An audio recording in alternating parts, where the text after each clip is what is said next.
I've been made redundant 3 times. I know how these people are feeling right now. It's horrible. Now, if you're looking for a job, this is absolute key.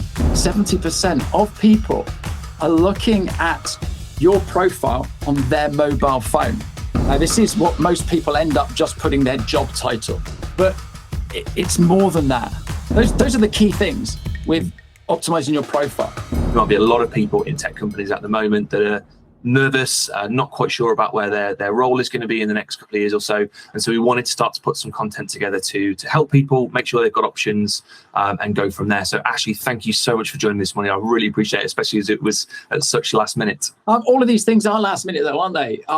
I've been made redundant 3 times. No way. But looking back on it today, they were the best things that happened to me.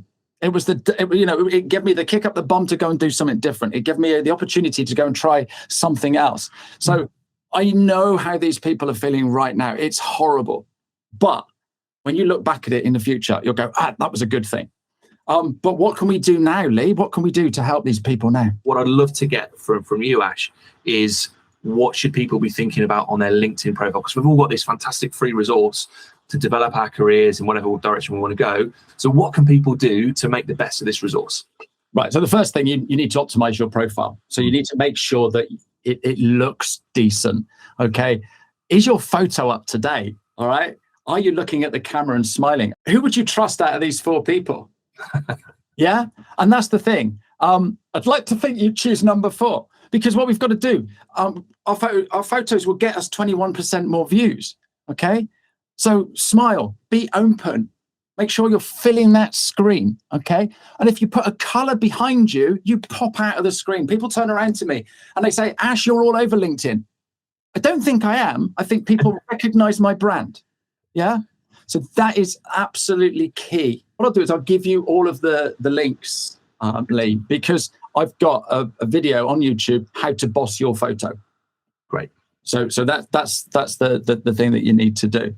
The other thing you've got to remember is don't have the photo next to your favorite guitar because no one can see you. You're about that size, my little fingernail on my mobile phone. So I ain't going to see you. So fill that screen up. Don't be worried about it. So the next thing you need to do is have a decent banner. 70% of people are looking at your profile on their mobile phone. And the banner is literally the size of your finger there. It's 6.5 by 1.5 centimeters. So don't make it fancy pantsy with lots of graphics and stuff like that. It needs to be so that I can see it. All right. If you hold your phone up, can you actually read it? And you can actually read what I do on my banner. When you're creating your banner, make sure you use a big font so that I can read it on my mobile device. Yeah. Help me see what you do. All right. Tell me how you can help me. All right. If you're looking for work, then there's nothing wrong with having that on there. But if you're an expert in this or an expert in that, that is crucial.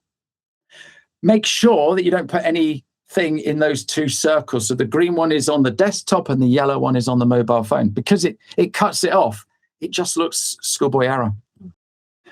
And don't worry about logos or contact details, because again, I'm not going to be able to read it. So all of the contact details are going to be somewhere else.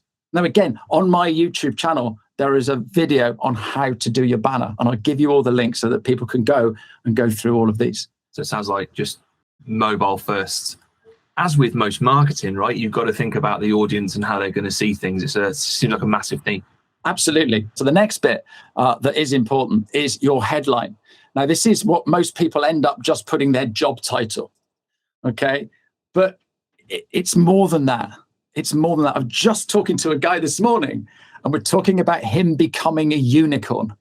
Okay. And this is the thing. You've got to be a little bit different. So I'm the 15-minute guy. When I go and meet people now, they go, oh, that's really funny to meet you, but we've only got 15 minutes.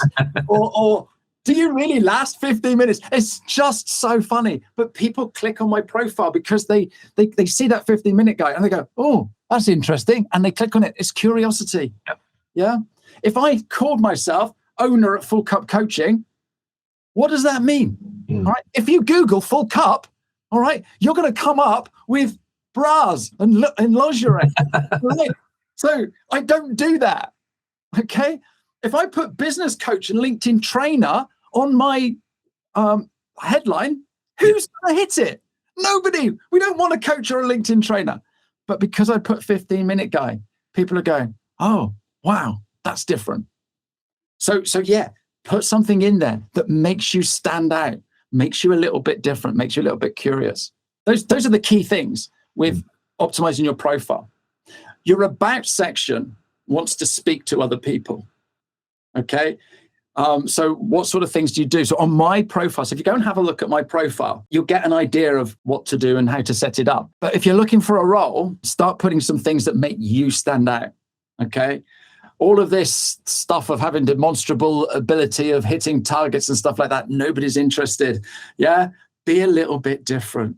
And you've got 2,600 characters in there. So bulk it all out and put a lot of stuff in there that's helpful to people. Put some fun stuff in.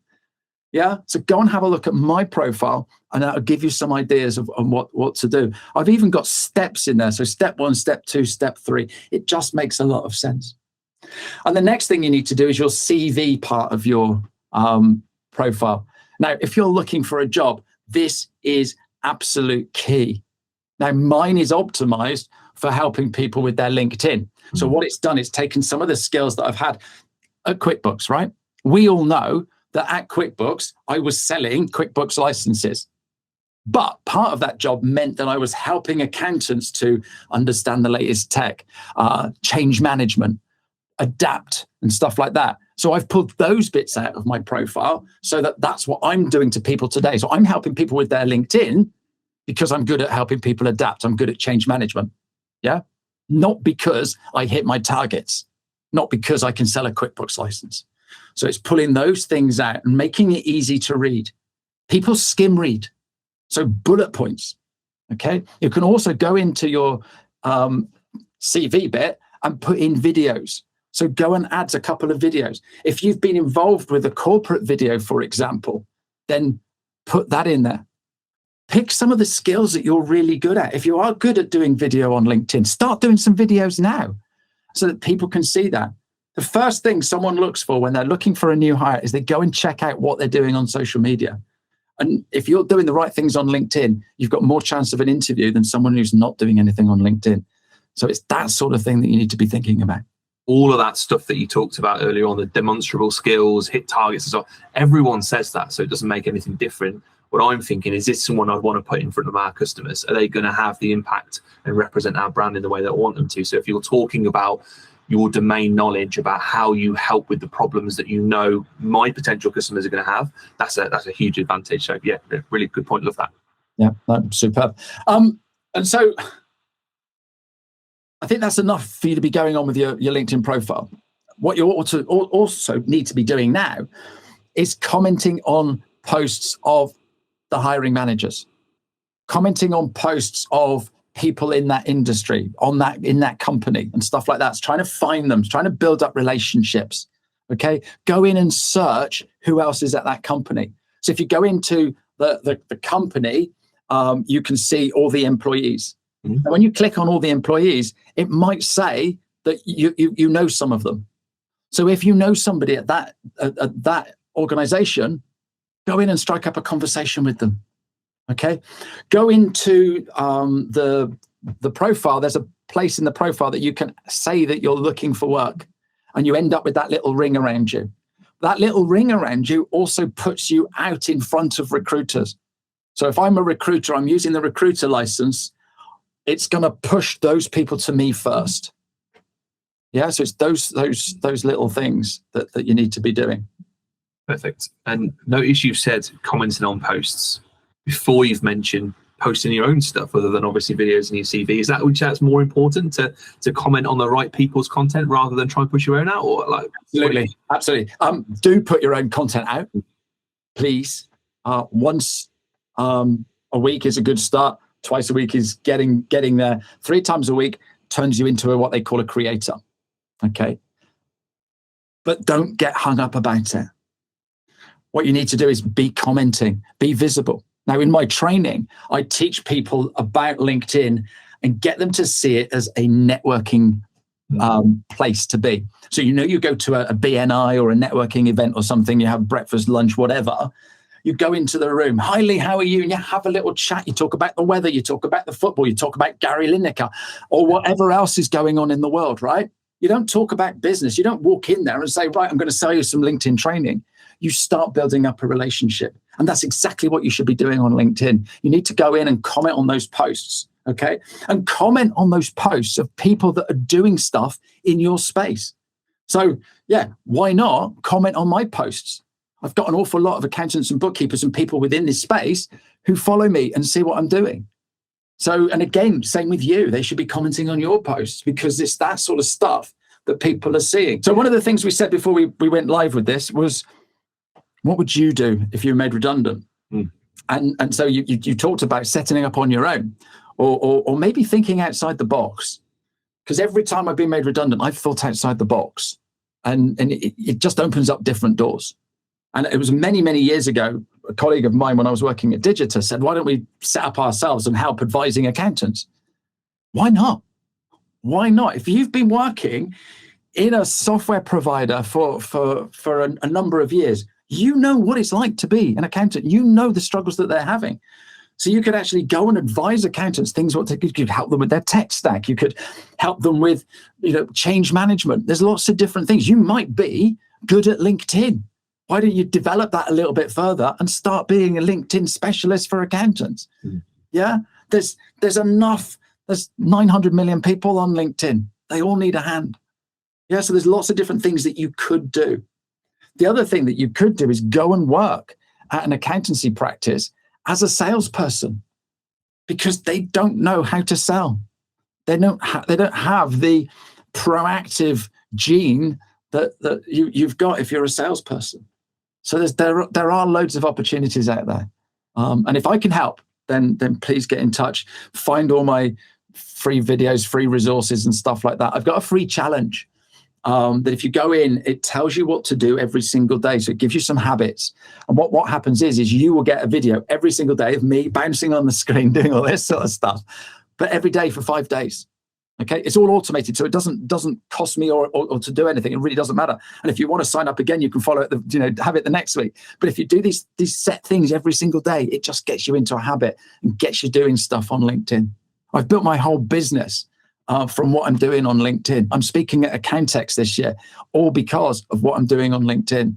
So it is an amazing place. It's just using it correctly. So the other thing that you need to do is sort out your contact details. There's so many people, I go in and I have a look at their contact details and they're not up to date, or it's got johnnyboy@gmail.com or whatever. Okay, so make sure all of that is up to date. And the other thing is if you've got your company email address in there and you forget your password, it's going to go back to the company. You might not have that email anymore. So make sure you change that contact details to an email address that you've got right now. Okay, so that is important. But you've got 3 websites in there. So put in a Calendly link so people can book some time with you. And the top tip there is make it a 15-minute meeting, because then people don't feel that they've got to spend a load of time with you. So actually do that. That's another thing. You might want to put a video in there. Put your birthday in there, because people will wish you happy birthday on your birthday. That's a great tip. But make sure all of the information is in there. There's loads and loads of fields. Make sure you filled them up properly.